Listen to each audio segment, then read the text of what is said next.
IVM.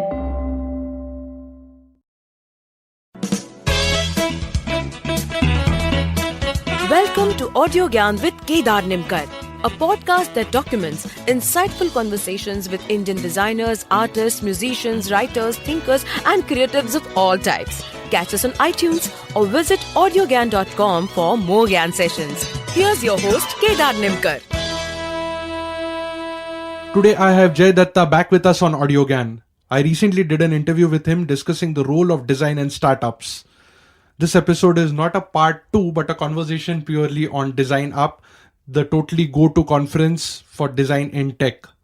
A quick background about Jay: he leads the Experience Design Charter for the new expanded MakeMyTrip Group and mentors startups.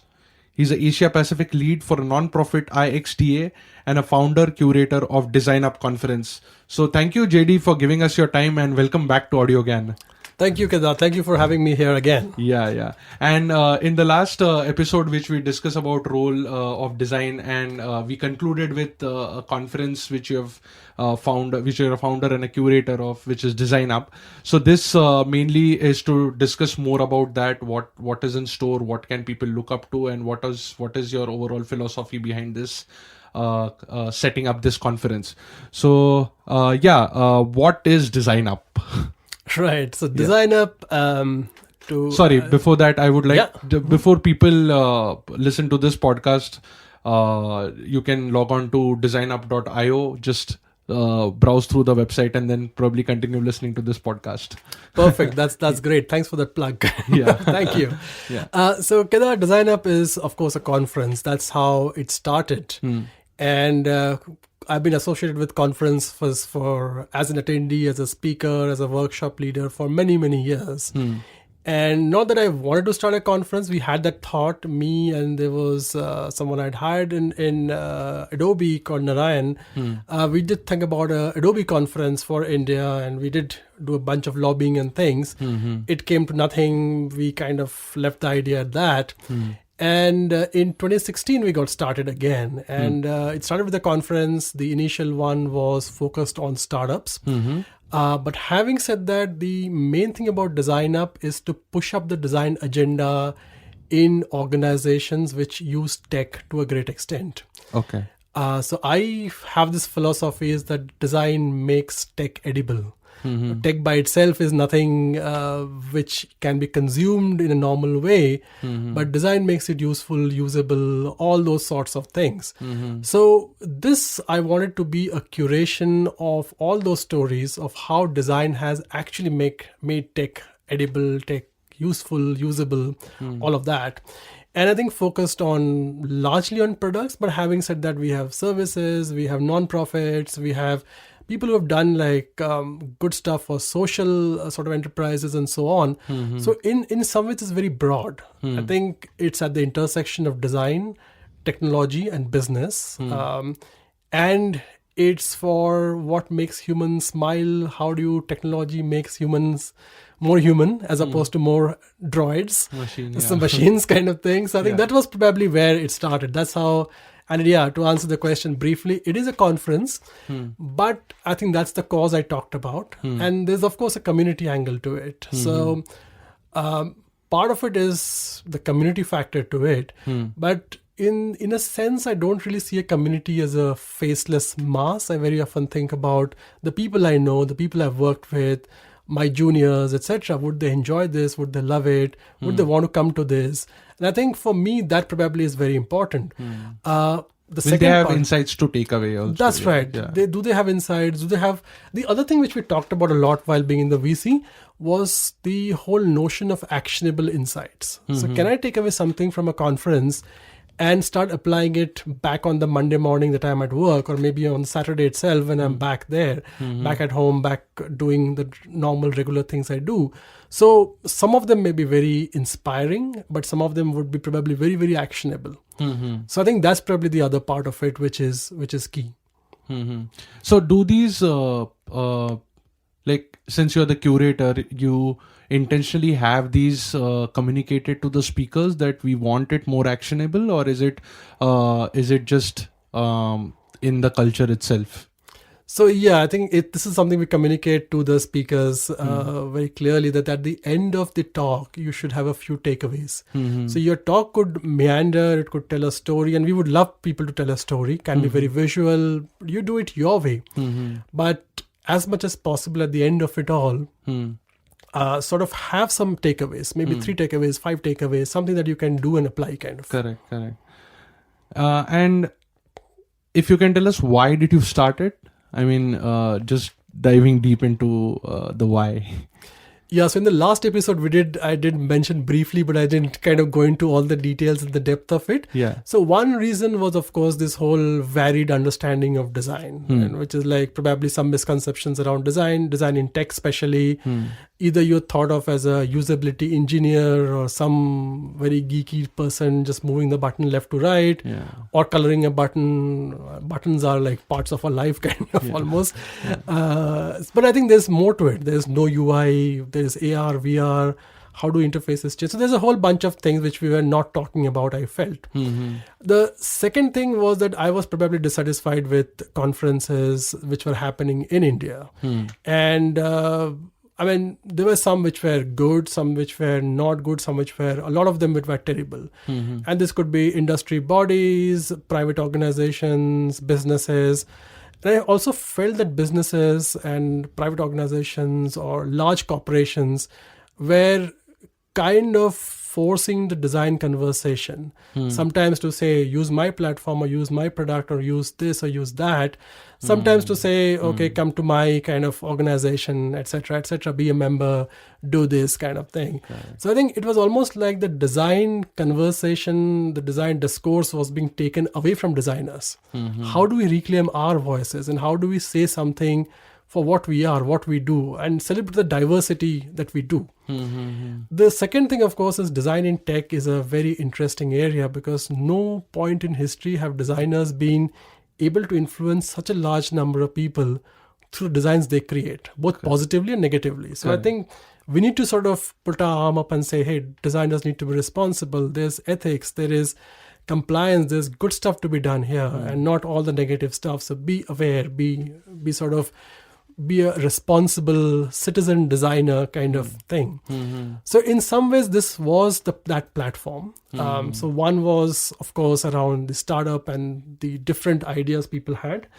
And of course, also IT companies, large IT companies, MNCs, each one has a very different notion of design and designers. The second, of course, is to find our own voice and to be a part of the discourse by designers, for designers, or people who use design in some ways. The third, that probably led me, and that was a time when I think Ranjan had passed away. And MP Ranjan, again, for those who don't know, I'm sure a lot of people know, is been a educator, a friend, a philosopher for many, many students across many generations, kind of. And Ranjan and I worked together while I was at NID. He was my guide for a couple of projects, and we worked very closely. And Ranjan had a pet phrase, which is in his very Tamil accent, he would say in Hindi, "Tu kya karega?" So he would, like, when I would say, hey, this is the problem, this is what is happening, and he says, his retort would be, "Tu kya karega?" And it also sort of it just one day clicked, like, "Tu kya karega?" Like, what would have Ranjan said, and what would I have done? And I said, this is my response kind of to all of that which is happening. So this is probably a way to sort of give back to the community.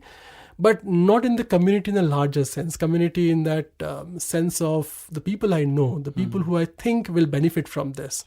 Because I also work with a lot of interns and young people, and I might not have the time for it, and I may not be able to inspire people as well as other people will. Kind of, there are some fantastic designers out there who can do some great stuff and who can share their stories. So in some ways, I became the enabler for that. And of course, quick call to my friend Narayan, and Narayan kind of jumped in. But there were other people. We met at a cafe in Kormangla. I said, this is the idea. What do you guys think? Some people have still stuck on 3 years later. Some of them, of course, work or something. They have kind of moved away. Narayan is my co-founder. He is the unofficial COO, kind of COO, travel officer, everything you can say. But there are a bunch of people like Ranga, who you also interviewed. He did the first design up, sort of the visual design for it. I created the brand, which was a very, very simple one, and Helvetica, and very bland. The idea was that you could fill in. Anyone can come in and fill that in with more things, kind of. So yeah, that's how it all started. Wow, brilliant.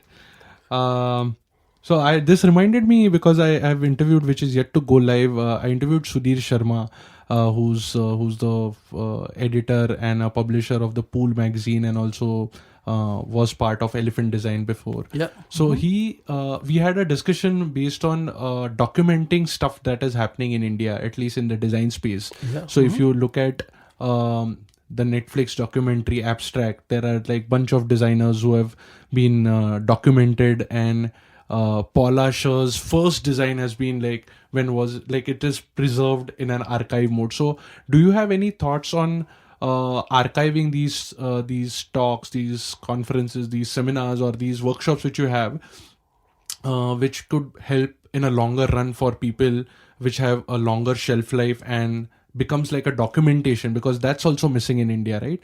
So do you have any thoughts around that? Yeah, absolutely. And that's a very, very relevant question, actually. So I think there is a bunch of things. One, of course, is the collaboration with Audiogyan, which will probably document some stories, which I'm really hopeful of. We've done a decent job of documenting some of these past, like, for example, speakers like Naresh Narasimhan and quite a few other speakers, which we have documented through video and things. But I feel we could do much, much better. I think I always have the sense of dissatisfaction that quality could have been so much better. We could have captured more insights. We could have done another interview with him and so on. And with so many other people who were there. Correct. But I think this is a start. This probably is a great way to start. There are a couple of ideas that we have. I think time is probably the only enemy. But in terms of ideas, never. I think, as I was saying in my earlier podcast, ideas are dime a dozen or cheaper than that. Execution is where it matters. And correct. I think that's where we will probably hear in maybe we'll announce it at DesignUp itself, some of the thoughts on documentation, because I'm also keen, and Ranjan also used to speak a lot about that, in terms of documenting the India story. Correct. What are we doing about that kind of thing? So I think... tu kya karega would have been this kind of... We have a rich history, and I because of the older technique of Guru Shishya translation, where everything was oral, and that's how Audiogyan also started, because at least it gets documented because of the technology part of it, but absolutely, at least it is, so what can we expect in DesignUp this year? I mean, this year or in general also, like what is the overall character which we can expect to happen there? So people who have been to DesignUp, and I'm quoting some of my friends like Katya from Australia and a couple of other people, they feel it's a very warm, happy conference. Lots of eager, energetic young people, older folks, all sorts of people from all walks of life. Broadly, I think what you can expect is good content. I think content is really the king at DesignUp. It takes a lot of time for us to zero in on speakers, and we take our time to really speak with them, understand them, sort of even help them with the presentation. So I've had a couple of senior folks, and one particularly very senior senior person from a large MNC, who was kind of nice enough to run his presentations past me, and we kept on going through that. We did a couple of iterations. I spoke to him. He showed it to me. So I think we went through like almost 4 different passes of that. I'm more than happy to do that, because I really want great stuff out there on the stage. And I think it was great that he also was reciprocating. So if people want, and there are a couple of young people that I've worked with to first understand what they're going to present, fine-tune that. So I think one is that, will the person be able to tell a compelling story? What is the story about? Will our audience like it? In the early years, it was me and 1 or 2 people. Increasingly, because this load has gone bigger. This year, we've got like a huge, we got about 6 times the number of entries we got last year for people to speak. So I think now we have a huge sort of volume of And more great challenges. entries, more challenges kind of thing. So But it's a good problem. it's a good problem. Totally, it's a good problem to have. And so what we've done is this year we have deployed a bunch of people. There's about 4 or 5 of them who are now doing the preliminary screening. So we probably do like, okay, this seems to be something that our audience will not enjoy. And part of it is just not me, because I can be very opinionated. I also involve some of the younger people and say, do you think you will listen to this? Do you think you would love to sit through this? Correct. And what we do is we take away all the names and we just say the headlines, the sort of the title of the talk, the short description, talk, workshop, it could be anything. So I think this is what we do, and we sort of cull it down to a small number. Then we talk to people. Then again, I will talk to them. So it's like a lot of screening process that goes in. And there are some people that we want to invite, so we'll reach out to them. But apart from that, there is also this whole community participation. And the other thing is to say is that please don't sell your platform or your product or your thing out there. That's not a nice thing to do. No one likes it kind of thing. And we also don't sort of want to sort of give you slots because based on your sponsorship. Having said that, Adobe is our title sponsor, but the good part is that they interfere least in this whole thing, which is why we love them. They've been doing a lot of good stuff for the Indian community, and without them we would probably not have been where we are.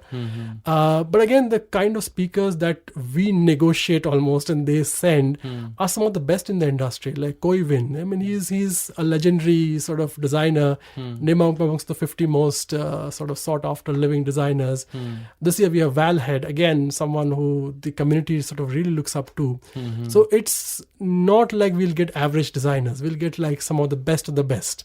So I think that's probably where we kind of make sure that if we are getting someone on board, it has to be stellar content kind of thing. So yeah, I'm getting more and more anxious and like really looking forward for this event now.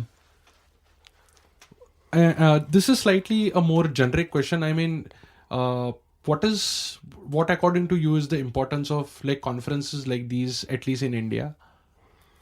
So I think these conferences, one is of course because sorry, sure, absolutely. Because I've seen like a set of people who generally go to these conferences in search of getting their answers, getting questions as an answers to their questions, and then there are certain set of people who are really talented and have done some remarkable work in their career, but they generally feel that these conferences are like waste of time or more of networking. You just bump into a lot of unwanted people and things like that, right? So leaving that picture aside, what do you think in terms of good content, in terms of good takeaways? What do you think is the importance of conferences like these? I think largely it is, I think there are two parts to it. One is the kind of conferences you described. I think people like to get out of their office once in a while and just probably not do the usual regular stuff. So this probably is a way for them to go out and see what is happening, maybe spend some time looking or listening to speakers, sometime just meeting old friends, chilling out, maybe getting a beer after that.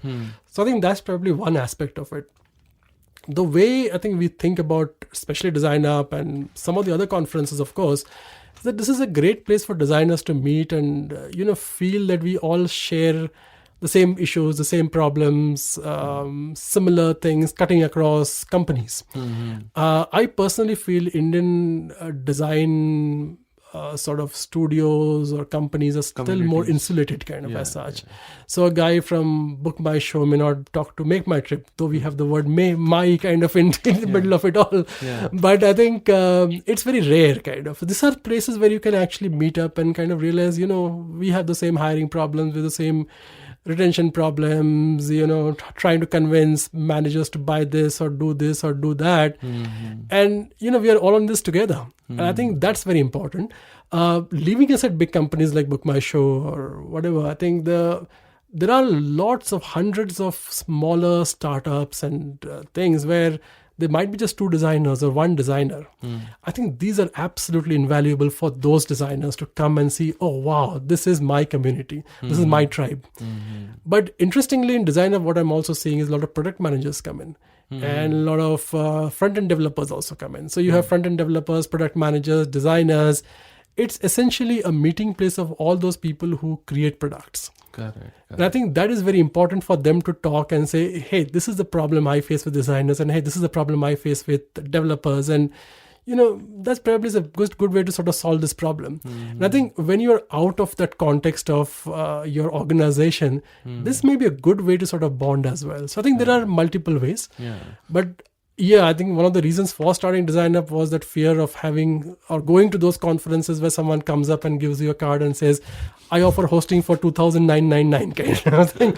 And I'm like, not interested. Sorry, that's not the reason why I came to this conference. And I think that's not the idea. That's probably also the reason why we set the bar slightly higher, have slightly higher costs. So we want quality people coming in, people who do it for the love of coming in as opposed to just coming in to sell you stuff. The second, of course, is that running big conferences are pretty expensive in India. And compared to like US, where a conference will cost $1,000, a $300 conference in India will be like super expensive for most people kind of. So I think, we try and kind of do all of that balancing act, but overall conferences are important. I think people need to go out and see. The more the better, but I really wish that people focused on good content. They focused on kind of really bringing the community together in meaningful ways, not the current marketing ways. Correct. And just to add to that, I have my own agenda also, that it helps you break out of the bubble which you live in, because it's much more exposure to different kinds of people, and then hearing their thoughts, hearing their challenges actually feels you gives you confidence, or also at least makes you aware that yes, there's a bigger pond out there or bigger sea out there. Oh, absolutely. That's so important to do that. So Jay, I would like to conclude with one last question in this, which is, what's the future of DesignUp? I mean, where do you see it going in the coming decades, if I may say? I do hope DesignUp lasts long enough kind of thing. There's this beautiful quote by this management writer thinker called Charles Handy. He's not just your quick fix management thinker, but he's a kind of a deep thinker who I really appreciate. And he talks about building something which people find valuable, people find joy in, people find happiness. And he says that is something which human beings call a soul. I think it's probably the future really is to find and define our soul better and kind of create that. That's one thing. That's probably a very esoteric answer to your question. But on a more fundamental level, I think we definitely want to, we're asking the question of ourselves, like, how big can DesignUp go? I mean, because this year we could, I think, go to 850 people possibly kind of, or should we? Those are the sort of things. I'm not increasingly not a big advocate of scaling up things like crazy. We can probably do 3 events a day, 3 events a year kind of thing. Should we do that? Maybe not kind of thing. So in some ways we are kind of grappling with those questions of scaling or not scaling, but we definitely want to involve organizations, communities, people like yourselves who are doing some great stuff. I think I would love to sort of really involve people who obsess about different things about design and that obsess about it without any monetary gain in mind. Correct. So I have a lot of friends like that who are obsessed about, let's say, A or B or C. Like, you're obsessed about creating an episode a week. Even if you were paid, not paid, doesn't matter. Correct. I think increasingly it should also help kind of bring those people together who are obsessed, who want to contribute, who want to sort of see something beyond just themselves kind of. So I think that would be the real platform. This year we interestingly have a lot of requests for collaborations, but I think they're not well defined. We've turned a lot of them down, including large industry bodies who have come to us and said, let's collaborate kind of. And I'm like say we don't probably see any value, and you might not get value from us because we're completely different. We are for the naysayers who say not this speaker, not that speaker, not this panel, not that panel kind of thing. But I think increasingly we will focus on getting bigger speakers, more workshops possibly. This year we have master classes, which is like a standalone 1-day event. So it's like one master class is a day completely by itself. And then we have the talks and workshops. And workshops are the smaller 2-hour formats, which anyone who's attending the conference can also go for a talk, go for a workshop as they wish. They need to book in early in advance. That's the only thing. But we're not distinguishing between ticket classes or workshops and talks. But the master classes are separate ones. Okay. And hopefully we'll scale up more of master classes. We will also collaborate with some corporates to offer them master classes. That's another hope that we have. So this year we might possibly collaborate with MakeMyTrip. I mean, it's easy to sell to them, of course, and they are quite kind of keen. Could we actually have some master classes in their premises before these leaders come to our premises in DesignUp kind of thing? So I think those kind of collaborations is also what I'm looking forward to in the years to come. Oh, nice. Cool. All the best for your conference. And there's one more plug, which is do visit designup.io. The conference is happening from 25th of October to 27th of October. You can find obviously all the details on the website. So thank you, Jay, for giving us your time. And it was really a pleasure talking to you, and all the best for the event. Thank you so much. Thank you for having me over, and really appreciate this conversation. And just to add to it, we also have a bunch of what we call the pre-events, which is happening in Chennai and in Hyderabad and in Singapore. And hopefully in Mumbai maybe next year. Oh, nice. I'll be looking forward for it. Great. Thank you so much. Cool. Okay. Thank you. That's it. And that's it from today's Gyan session. Catch us on iTunes, Saavn, Stitcher, or any podcasting app you use. Do rate us on iTunes and follow us on Twitter, Facebook, and Instagram. Stay tuned for more Gyan on Audiogyan.com. Till then, bye. Hello! It's been a great week on the IVM Podcast Network. On This Round Is On Me, Gauri is joined by Shweta Nanda. They talk about the financial independence and how it is to be a woman entrepreneur. On Anish Thing, Anish welcomes ultra-marathon runner Shivani Gharat.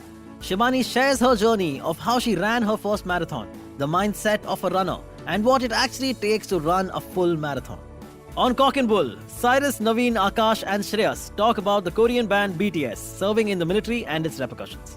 On Think Fast, Varun and Suchita discuss Wing Greens and their latest acquisitions and about the Indian sexual wellness market. And on Shunya One, Sheila Datya is joined by Dinika Bhatia, CEO and founder of Nuttigritties. They talk about coming from a business family and Dinika's journey in creating healthy and guilt-free snacking. Once again, don't forget to visit our merch store on ivmpodcasts.com. We have some exciting new merch out there for you. Also, do follow us on social media. We are IVM Podcasts on Twitter, Facebook, Instagram, and LinkedIn.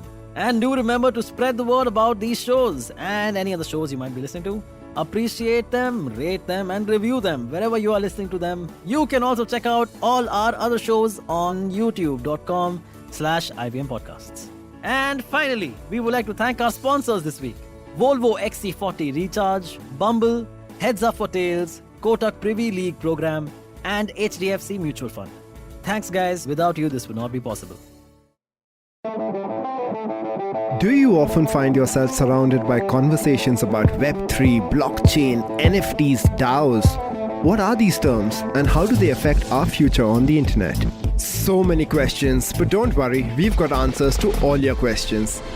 Hi, I'm Eklavya Bhattacharya, and on our show Future Proofing, we try to decode the impact of these future technologies on various industries with experts and tech enthusiasts. Tune into new episodes coming out every Thursday on the IVM Podcast app and the website, or wherever you get your podcasts from.